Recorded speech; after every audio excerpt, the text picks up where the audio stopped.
राधे राधे प्रिय भक्तों, कैसे हैं आप लोग। आपका दिन शुभ और मंगलमय हो और भगवान की कृपा आपके समस्त परिवार पर सदा सर्वदा बनी रहे। प्रिय श्रोताओं, आज सावन के बृहस्पतिवार के दिन आप सुनिए बृहस्पति देव की बड़ी ही दुर्लभ कथा। इस कथा को सुनने से भक्तों की सभी मनोकामनाएं भगवान बृहस्पति देव की कृपा से पूर्ण हो जाती है। तो आइए श्रद्धा और प्रसन्न चित्त से इस कथा को पूरा सुनते हैं। भारतवर्ष में एक प्रतापी और दानी राजा राज्य करता था।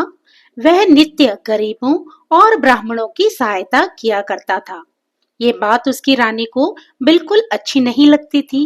वह ना गरीबों को दान देती, ना ही भगवान का पूजन करती थी और राजा को भी दान देने से मना किया करती थी। एक दिन राजा शिकार खेलने वन को गए हुए थे, तो रानी महल में अकेली थी।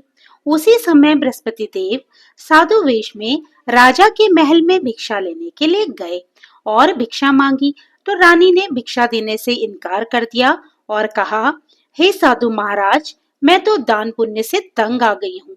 मेरा पति सारा धन लुटाते रहते हैं। मेरी इच्छा है कि ये सारा धन नष्ट हो जाए, फिर ना रहेगा बांस और ना बजेगी बांसुरी। साधु ने कहा, देवी, तुम तो बड़ी विचित्र हो। धन और संतान तो सभी चाहते हैं, पुत्र और लक्ष्मी तो पापी के घर में भी होनी चाहिए। यदि तुम्हारे पास अधिक धन है तो भूखों को भोजन दो, प्यासों के लिए प्याऊ बनवाओ, मुसाफिरों के लिए धर्मशालाएं खुलवाओ। जो निर्धन अपनी कुंवारी कन्याओं का विवाह नहीं करा सकते, उनका विवाह ही करा दो। ऐसे और कई काम हैं जिनके करने से तुम्हारा यश लोक और परलोक में फैलेगा। परंतु रानी पर उपदेश का कोई प्रभाव नहीं पड़ा। वे बोली, महाराज, आप मुझे कुछ न समझाएं। मैं ऐसा धन नहीं चाहती जो मैं हर जगह बांटती फिरूं। साधु ने उत्तर दिया, यदि तुम्हारी ऐसी ही इच्छा है तो तथास्तु।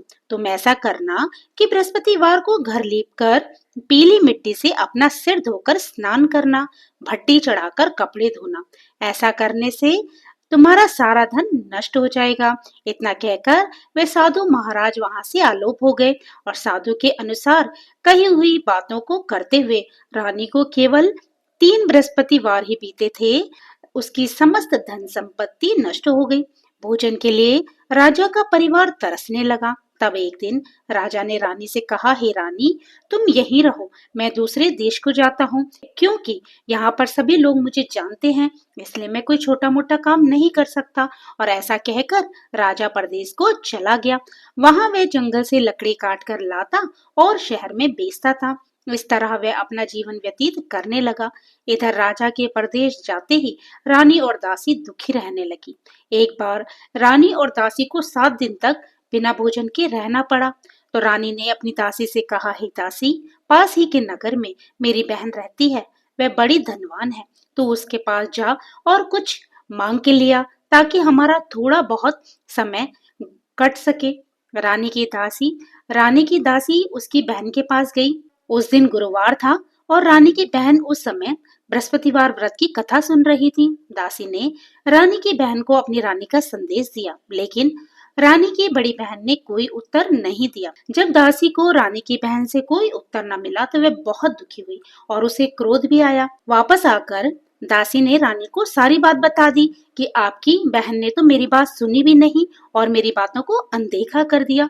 तो सुनकर रानी ने अपने भाग्य को कोसा। उधर रानी की बहन ने सोचा कि मेरी बहन की दासी आई थी, परंतु मैं उससे कुछ नहीं बोली, इससे वे दुखी हुई होगी। कथा सुनकर और पूजन समाप्त करके वे अपनी बहन के घर आई और कहने लगी, हे बहन, मैं बृहस्पतिवार का व्रत कर रही थी। तुम्हारी दासी मेरे घर आई थी, परंतु जब तक कथा होती है तब तक न उठते हैं और न बोलते हैं, इसलिए मैं नहीं बोली। कहो कि तुमने दासी को क्यों भेजा था। रानी बोली, बहन, तुमसे क्या छिपाऊं, हमारे घर में खाने तक को अनाज नहीं था। और ऐसा कहते कहते रानी की आंखें भर आई। उसने दासी समेत पिछले 7 दिनों से भूखे रहने की बात अपनी बहन को बताई। तो रानी की बहन कहने लगी, भगवान बृहस्पति देव बहुत ही दयालु हैं, वे सबकी मनोकामना पूर्ण करते हैं। देखो, शायद तुम्हारे घर में अनाज रखा हो। पहले तो रानी को विश्वास नहीं हुआ, पर बहन के आग्रह करने पर उसने अपनी दासी को अंदर भेजा, तो उसे सचमुच अनाज से भरा हुआ एक घड़ा मिल गया। ये देखकर दासी को बड़ी हैरानी हुई। दासी रानी से कहने लगी, हे रानी, जब हमको भोजन नहीं मिलता तो हम व्रत ही तो करते हैं, इसलिए क्यों न इनसे व्रत और कथा की विधि पूछ ली जाए ताकि हम भी व्रत कर सकें। तब रानी ने अपनी बहन से बृहस्पतिवार व्रत के बारे में पूछा। उसकी बहन ने बताया, बृहस्पतिवार के व्रत में चने की दाल और मुनक्का से विष्णु भगवान का केले की जड़ में पूजन करें तथा दीपक जलाएं, व्रत कथा सुने और पीला भोजन करें। इससे बृहस्पति देव प्रसन्न होते हैं। और व्रत और पूजन विधि बताकर रानी की बहन अपने घर को लौट गई। 7 दिन के बाद जब गुरुवार आया तो रानी और दासी ने व्रत रखा। घुड़साल में जाकर चना और गुड़ लेकर आई, फिर उससे केले की जड़ तथा विष्णु भगवान का पूजन किया। अब पीला भोजन कहाँ से आए? इस बात को लेकर दोनों ही बहुत दुखी हुई, क्योंकि उन्होंने व्रत रखा था, इसलिए बृहस्पति देव उनसे प्रसन्न थे। इसलिए वे एक साधारण व्यक्ति के रूप में आए और 2 थालों में सुंदर पीला भोजन दासी को दे गए। भोजन पाकर दासी बहुत प्रसन्न हुई और फिर रानी के साथ मिलकर उन दोनों ने भोजन ग्रहण किया। उसके बाद वे हर गुरुवार को व्रत और पूजन करने लगी। बृहस्पति भगवान की कृपा से उनके पास फिर से धन संपत्ति आ गई, परंतु रानी फिर से पहले की तरह ही आलस्य करने लगी। तब दासी बोली, रानी, तुम पहले भी इस प्रकार आलस करती थी, तुम्हें धन रखने में कष्ट होता था, इस कारण सभी धन नष्ट हो गया, और अब जब भगवान बृहस्पति देव की कृपा से धन मिला है तो फिर तुम्हें आलस्य होता है।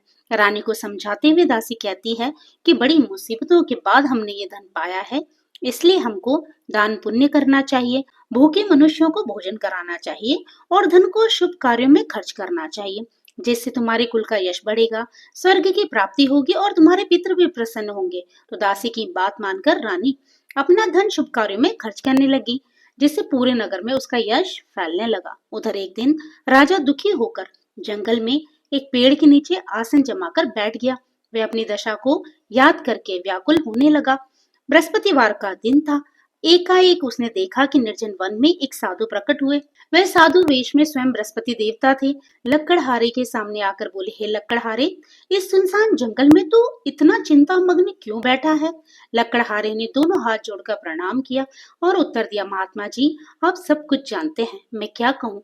ये कहकर रोने लगा और साधु को अपनी आत्मकथा सुनाई। महात्मा जी ने कहा, तुम्हारी स्त्री ने बृहस्पतिवार के दिन बृहस्पति देव का निरादर किया, जिसके कारण रुष्ट होकर उन्होंने तुम्हारी ये दशा कर दी। अब तुम चिंता को दूर करके मेरे कहने पे चलो तो तुम्हारे सब कष्ट दूर हो जाएंगे और भगवान पहले से भी अधिक तुमको संपत्ति देंगे। तुम बृहस्पतिवार के दिन कथा किया करो, 2 पैसे के चने मुनक्का लाकर उसका प्रसाद बनाओ और शुद्ध जल से लोटे में शक्कर मिलाकर अमृत तैयार करो। कथा के पश्चात अपने सारे परिवार और सुनने वाले प्रेमियों में अमृत व प्रसाद को बांटकर खुद भी ग्रहण करो।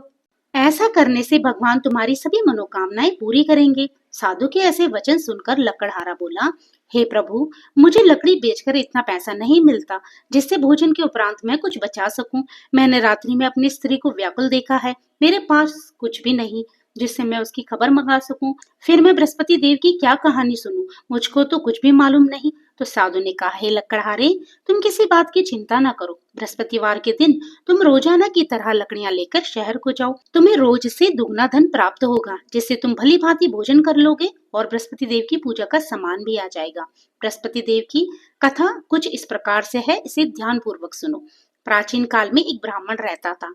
वह बहुत ही निर्धन था, उसकी कोई संतान नहीं थी। उसकी स्त्री बहुत मलिनता के साथ रहती थी। वह स्नान नहीं करती थी, किसी देवता का पूजन नहीं करती थी। तो इससे ब्राह्मण देवता बड़े ही दुखी रहते थे। बेचारे बहुत कुछ कहते थे, किंतु उसका कोई परिणाम नहीं निकलता था। भगवान की कृपा से ब्राह्मण की स्त्री के कन्या रूपी रत्न पैदा हुआ। कन्या बड़ी होने पर प्रातः स्नान करके विष्णु भगवान का जाप और बृहस्पतिवार का व्रत करने लगी। अपने पूजन पाठ को समाप्त करके विद्यालय जाती तो अपनी मुट्ठी में जौ भरकर ले जाती और पाठशाला के मार्ग में डालती जाती। तब ये जौ स्वर्ण के हो जाते तो लौटते समय उनको बीन कर घर ले आती। एक दिन वह बालिका सूप में उन सोने के जौ को फटक कर साफ कर रही थी कि उसके पिता ने देख लिया और कहा, हे बेटी, सोने के जौ के लिए तो सोने का सूप ही होना चाहिए। तो दूसरे दिन बृहस्पतिवार था। इस कन्या ने व्रत रखा और बृहस्पति देव से प्रार्थना करके कहा, मैंने आपकी पूजा अगर सच्चे मन से की हो तो हे बृहस्पति देव, मेरे लिए सोने का सूप दे दो। बृहस्पति देव ने उसकी प्रार्थना स्वीकार कर ली। रोजाना की तरह वह कन्या जौ फैलाती हुई जाने लगी। जब लौटकर जौ बीन रही थी तो बृहस्पति देव की कृपा से उसे एक सोने का सूप मिला। उसे वे घर ले आई और उससे जौ साफ करने लगी, परंतु उसकी माँ का वही ढंग रहा। एक दिन की बात है, वे कन्या सोने के सूप में जौ साफ कर रही थी। उसी समय उस शहर का राजपुत्र वहां से होकर निकला। इस कन्या के रूप और कार्य को देखकर वह उस पर मोहित हो गया और अपने घर आकर भोजन और जल त्याग कर उदास होकर लेट गया। राजा को इस बात का पता लगा, अपने प्रधानमंत्री के साथ उसके पास गए और बोले, हे बेटा, तुम्हें किस बात का कष्ट है? किसी ने तुम्हारा अपमान किया है अथवा कोई और कारण हो सो कहो, मैं वही कार्य करूंगा जिससे तुम्हें प्रसन्नता मिले। अपने पिता की राजकुमार ने बातें सुनी तो वह बोला, मुझे आपकी कृपा से किसी बात का दुख नहीं है, किसी ने मेरा अपमान नहीं किया है, परंतु मैं उस लड़की से विवाह करना चाहता हूँ जो सोने के सूप में जौ साफ कर रही थी। ये सुनकर राजा आश्चर्य में पड़ गया और बोला, हे बेटा, इस तरह की कन्या का पता तो तुम ही लगाओ, मैं उसके साथ तेरा विवाह अवश्य ही करवा दूंगा। तो राजकुमार ने उस लड़की के घर का पता बताया। तब मंत्री उस लड़की के घर गए और ब्राह्मण देवता को सभी हाल बताया। ब्राह्मण देवता राजकुमार के साथ अपनी कन्या का विवाह करने के लिए तैयार हो गए तथा विधि विधान के अनुसार ब्राह्मण की कन्या का विवाह राजकुमार के साथ हो गया। कन्या के घर से जाते ही पहले की भांति उस ब्राह्मण देवता के घर में गरीबी का निवास हो गया। अब भोजन के लिए भी अन्न बड़ी मुश्किल से मिलता था। एक दिन दुखी होकर ब्राह्मण देवता अपनी पुत्री के पास गए। बेटी ने पिता की दुखी अवस्था को देखा और अपनी माँ का हाल पूछा। तब ब्राह्मण ने सभी हाल कह दिया। कन्या ने बहुत सदन देकर अपने पिता को विदा किया। इस तरह ब्राह्मण का कुछ समय सुखपूर्वक व्यतीत हुआ। कुछ दिन के बाद फिर वही हाल हो गया। ब्राह्मण फिर अपनी कन्या के यहाँ गया और सारा हाल कहा। तो लड़की बोली, हे पिताजी, आप माताजी को यहाँ ले आओ, मैं उन्हें विधि बता दूंगी जिससे उनकी गरीबी दूर हो जाए। वह ब्राह्मण देवता अपनी स्त्री को साथ लेकर पहुंचे तो अपनी माँ को वह कन्या समझाने लगी कि हे माँ, तुम प्रातः काल प्रथम स्नान आदि करके विष्णु भगवान का पूजन करो तो सब दरिद्रता दूर हो जाएगी। परंतु उसकी माँ ने एक भी बात नहीं मानी और प्रातः काल उठकर अपनी पुत्री के बच्चों के जूठन को खा लिया। इससे उसकी पुत्री को बहुत गुस्सा आया। उसने एक रात कोठरी में से सारा सामान निकाल दिया और अपनी माँ को उसमें बंद कर दिया। प्रातः उसमें से उसे निकाला तो स्नान आदि करा के पूजा पाठ करवाया तो उसकी माँ की बुद्धि ठीक हो गई।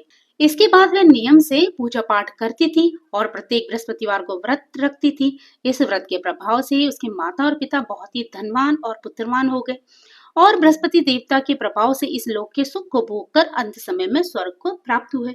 इस तरह कहानी कहकर साधु देवता अंतर्ध्यान हो गए। धीरे धीरे समय व्यतीत होने पर फिर वही बृहस्पतिवार का दिन आया। लकड़हारा जंगल से लकड़ी काटकर किसी शहर में बेचने गया। उसे उस दिन और दिन से अधिक पैसा मिला। राजा ने चना गुड़ आदि लाकर गुरुवार का व्रत किया। उस दिन से उसके सभी क्लेश दूर हुए। परंतु जब दोबारा गुरुवार का दिन आया तो बृहस्पतिवार का व्रत करना वह भूल गया। तो इस कारण बृहस्पति भगवान नाराज हो गए। उस दिन उस नगर के राजा ने विशाल यज्ञ का आयोजन किया था तथा शहर में घोषणा करा दी थी कि कोई भी मनुष्य अपने घर में भोजन न बनाए, न आग जलाए। समस्त जनता मेरे यहाँ भोजन करने आए। इस आज्ञा को जो न मानेगा उसे फांसी की सजा दे दी जाएगी। तो इस तरह की घोषणा संपूर्ण नगर में करवा दी गई। राजा की आज्ञा के अनुसार शहर के सभी लोग भोजन करने गए, लेकिन लकड़हारा कुछ देर से पहुंचा। इसलिए राजा उसको अपने साथ घर ले गए और ले जाकर भोजन करा रहे थे तो रानी की दृष्टि उस खूंटी पर पड़ी जिस पर उसका हार लटका हुआ था। उसे वह हार वहां दिखाई नहीं दिया। रानी ने निश्चय किया कि मेरा हार इस मनुष्य ने ही चुरा लिया है। उसी समय सिपाहियों को बुलाकर उसको कारागार में डलवा दिया। अब लकड़हारा कारागार में पड़ गया और बहुत दुखी होकर विचार करने लगा कि न जाने कौन से पूर्व जन्म के कर्म से मुझे ये दुख प्राप्त हुआ है, और उसी साधु को याद करने लगा जो जंगल में उसको मिला था। उसी समय तत्काल बृहस्पति देव साधु के रूप में प्रकट हुए और उसकी दशा को देखकर कहने लगे, अरे मूर्ख, तूने बृहस्पति देव की कथा नहीं करी, इस कारण तुझे दुख प्राप्त हुआ। अब चिंता मत कर, बृहस्पतिवार के दिन कारागार के दरवाजे पर तुझे 4 पैसे बड़े मिलेंगे, उनसे तू बृहस्पति देव की पूजा करना, तेरे सभी कष्ट दूर हो जाएंगे। बृहस्पतिवार के दिन उसे 4 पैसे मिले। लकड़हारे ने कथा कही। उसी रात्रि को बृहस्पति देव ने उस नगर के राजा को स्वप्न में कहा, हे राजा, तुमने जिस आदमी को कारागार में बंद कर दिया है वह निर्दोष है, वह राजा है, उसे छोड़ देना। रानी का हार उसी खूंटी पर लटका है। अगर तू ऐसा नहीं करेगा तो मैं तेरे राज्य को नष्ट कर दूंगा। इस तरह रात्रि के स्वप्न को देखकर राजा प्रातःकाल उठा और खूंटी पर हार देखकर लकड़हारे को बुलाकर क्षमा मांगी और लकड़हारे को योग्य सुंदर वस्त्र आभूषण देकर विदा कर दिया। बृहस्पति देव की आज्ञा के अनुसार लकड़हारा अपने नगर को चल दिया। राजा जब अपने नगर के निकट पहुंचा तो उसे बड़ा आश्चर्य हुआ। नगर में बहुत सारे बाग, तालाब, कुएं तथा बहुत सी धर्मशालाएं, मंदिर आदि बन गई हैं। राजा ने पूछा, ये किसका बाग और धर्मशाला है? तब नगर के सब लोग कहने लगे, ये सब तो रानी और बांदी के हैं। तो राजा को बड़ा आश्चर्य हुआ और गुस्सा भी आया। जब रानी ने खबर सुनी कि राजा आ रहे हैं तो उन्होंने दासी से कहा, हे दासी, देख राजा हमको कितनी बुरी हालत में छोड़ गए थे। हमारी ऐसी हालत देखकर वे लौट न जाएं, इसलिए तू दरवाजे पे खड़ी हो जा। आज्ञा के अनुसार दासी दरवाजे पर खड़ी हो गई। राजा आई तो उन्हें अपने साथ लेकर आई। तब राजा ने क्रोध करके अपनी रानी से पूछा, ये धन तुम्हें कैसे प्राप्त हुआ? तब उन्होंने कहा, हमें ये सब बृहस्पति देव के व्रत के प्रभाव से प्राप्त हुआ है। तो राजा ने निश्चय किया कि 7 रोज बाद तो सभी बृहस्पति देव का पूजन करते हैं, परंतु मैं प्रतिदिन दिन में 3 बार कहानी और रोज व्रत किया करूंगा। अब हर समय राजा के दुपट्टे में चने की दाल बंधी रहती और दिन में 3 बार वे कहानी कहते। एक रोज राजा ने विचार किया कि चलो अपनी बहन के यहाँ हो आता हूँ। इस तरह निश्चय करके राजा घोड़े पर सवार होकर अपनी बहन के यहाँ चलने लगे। मार्ग में उन्होंने देखा कि कुछ आदमी एक मुर्दे को लिए जा रहे हैं। उन्हें रोककर राजा कहने लगा, अरे भाइयों, मेरे बृहस्पति देव की कथा सुन लो। तो वे बोले, लो, हमारा तो आदमी मर गया, इसको अपनी कथा की पड़ी है। परंतु कुछ आदमी बोले, अच्छा कहो, हम तुम्हारी कथा भी सुनेंगे। तो राजा ने दाल निकाली और जब कथा आधी हुई तो मुर्दा हिलने लगा और जब कथा समाप्त हो गई तो राम राम करके वह उठकर खड़ा हो गया। आगे मार्ग में उसे एक किसान खेत में हल चलाता मिला। राजा ने उसे देखकर कहा, अरे भैया, तुम मेरे बृहस्पतिवार की कथा सुन लो। किसान बोला, जब तक मैं तेरी कथा सुनूंगा तब तक तो मैं 4 हरैया जोत लूंगा। जा अपनी कथा किसी और को सुनाना। इस तरह राजा आगे चलने लगा। राजा के हटते ही बैल पछाड़ खाकर गिर गए और किसान के पेट में बड़ा जोर का दर्द हुआ। उस समय उसकी माँ रोटी लेकर आई और उसने जब देखा तो अपने पुत्र से सब हाल पूछा और बेटे ने सभी हाल कह दिया। तो बुढ़िया माई दौड़ी दौड़ी उस घुड़सवार के पास गई और उससे बोली, मैं तेरी कथा सुनूंगी, तू अपनी कथा मेरे खेत पर चलकर कह। राजा ने बुढ़िया के खेत पर जाकर कथा कही, जिसके सुनते ही वे बैल उठकर खड़े हुए तथा किसान के पेट का दर्द भी बंद हो गया। राजा अपनी बहन के घर पहुंचा। बहन ने भाई की खूब मेहमानी की। दूसरी रोज प्रातः काल राजा जगा तो देखने लगा सब लोग भोजन कर रहे हैं।